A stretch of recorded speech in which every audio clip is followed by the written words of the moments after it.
Kraven the Hunter is out in theaters, the movie we were all waiting for, all two of us. The latest and last movie in the so-called Sony Spider-Man universe, which is a universe consisting of 6 movies, but the characters and plots of those movies never ever crossed over. Nothing was mentioned from one movie to the next, and there was no indication that they were ever in fact part of the same world. And it was a Sony Spider-Man universe which never contained any Spider-Man. It's fucking bonkers to me that this scam continued for so long. Anyway, this is directed by J.C. Chandler, who made some good movies, Margin Call, A Most Violent Year, and Triple Frontier. The cast is also pretty good. Aaron Taylor-Johnson, Ariana DeBose, Fred Hetchinger, Alessandro Nivola, Christopher Abbott, and Russell Crowe. But of course, the movie is exactly what you would expect, even from the fact that its release was delayed by almost 2 years. I mean, the film was supposed to come out in January 2023. It ended up being released now in December 2024. And you get what you'd expect from that. It's absolute garbage. So the film is another Sony attempt at making a movie about a Spider-Man villain, but not actually making him a villain at all.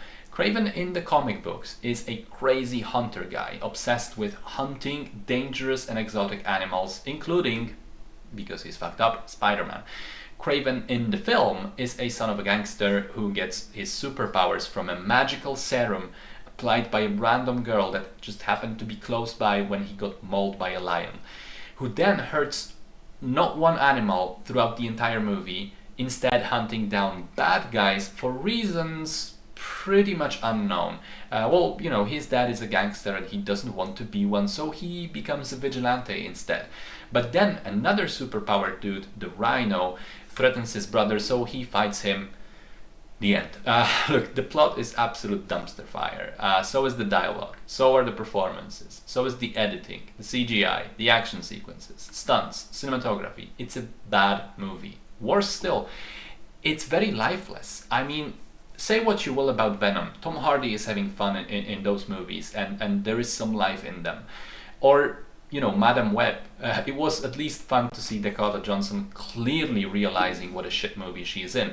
But here, everyone is sort of sleepwalking through the film. Nobody cares. Ariana DeBose is half dead in some of these scenes. That's the level of energy she brings, at least.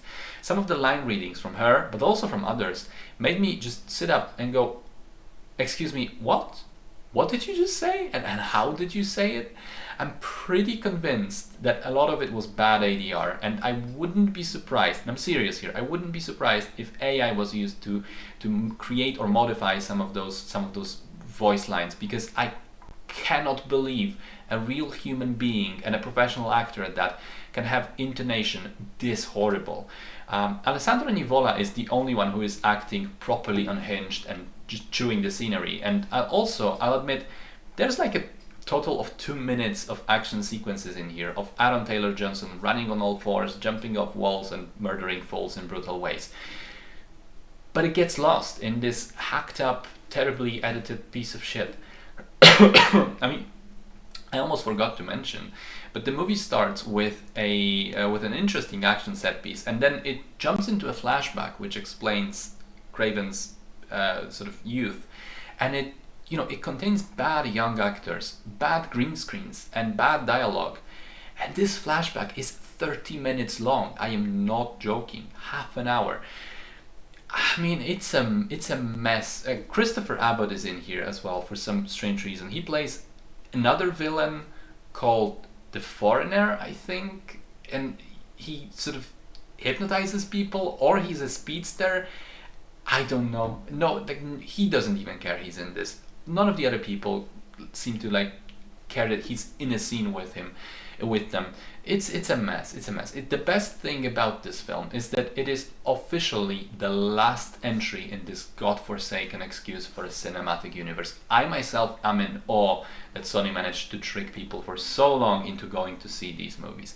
Although I guess people have finally caught on, because if the movies were still successful at making money, they would just continue forever. As it is, I'm grateful that they're done and fully ready to forget that they ever existed, which honestly will not be that difficult.